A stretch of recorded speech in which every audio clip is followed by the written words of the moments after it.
Ya, selamat pagi pemirsa. Kembali lagi di Hidup Sehat, tayangan yang penuh semangat. Dan tadi kita udah melihat tayangan mengenai caranya meningkatkan mood kita. Dan hari ini saya tidak sendiri, saya Dr. Ekles bersama partner saya yang selalu juga meningkatkan meningkatkan mood ya. Dr. Rosalinda Ayamo. Rosalinda. Dr. Rosalinda atau...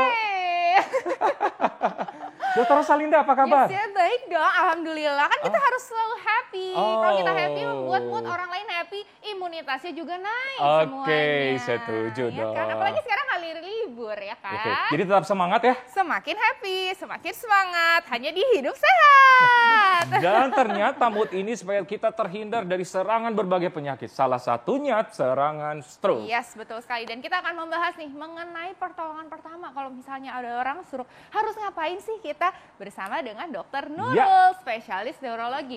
Tapi, halo Dr. Nurul. Hai. Tapi sebelum kita panjang nih ngobrol sama Dr. Nurul, kita lihat dulu tayangan berikut ini. Ya.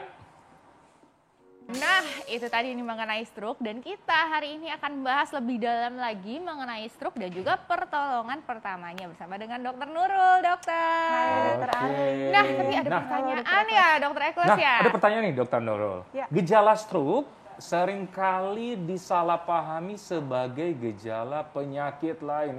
Itu gimana sih, dokter, sebenarnya? Oke, maksudnya bagaimana? Sebenarnya jadi stroke itu kan ada gejalanya face, harus kita ingat. Face, jadi face-nya itu asimetri, wajahnya ini miring sebelah. Kemudian armnya ini juga lemah sebelah. Lemah sebelah bisa, kebas sebelah bisa. Tangan maupun kaki. Nah, kemudian S-nya ini itu speech, jadi bicaranya itu ada gangguan. Terganggu ya? Bisa dia pelo atau mungkin nggak bisa bicara atau tidak mengerti pembicaraan gitu. Nah, kemudian yang terakhir time, jadi durasinya ini sangat menentukan terkait penyembuhannya. Semakin diobati, semakin cepat diobati, nah itu outcome-nya akan lebih baik. Seperti itu. Gitu. Nah, face, ini ada ya? lagi nih, fast ya, harus diingat-ingat ya.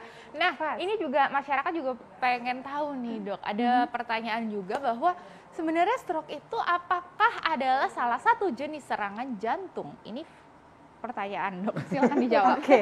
Ini salah. Jadi memang sebenarnya jantung dan stroke itu ada hubungan.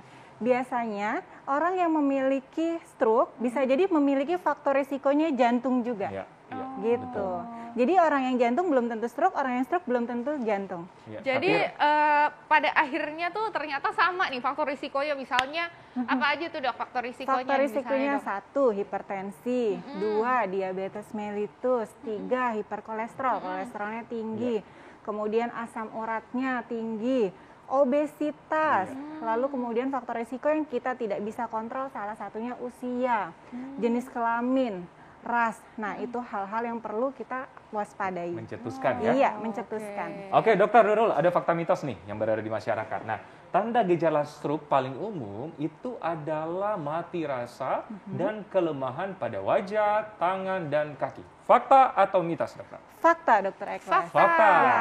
Oke. Kenapa, Dok? Ya, jadi memang keluhannya itu yang pertama adalah tadi yang saya sebutkan. Ini sisi sebelah wajahnya itu asimetris. Ya, yang kemudian gerakan sebelahnya itu lemah.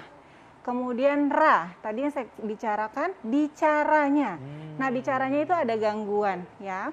Kemudian kebas sesisi. R-nya itu rabun atau tiba-tiba buta mendadak.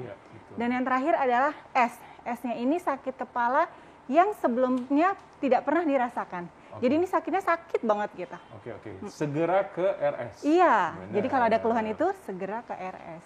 Iya. Oke, nah fakta mitos berikutnya nih, dokter.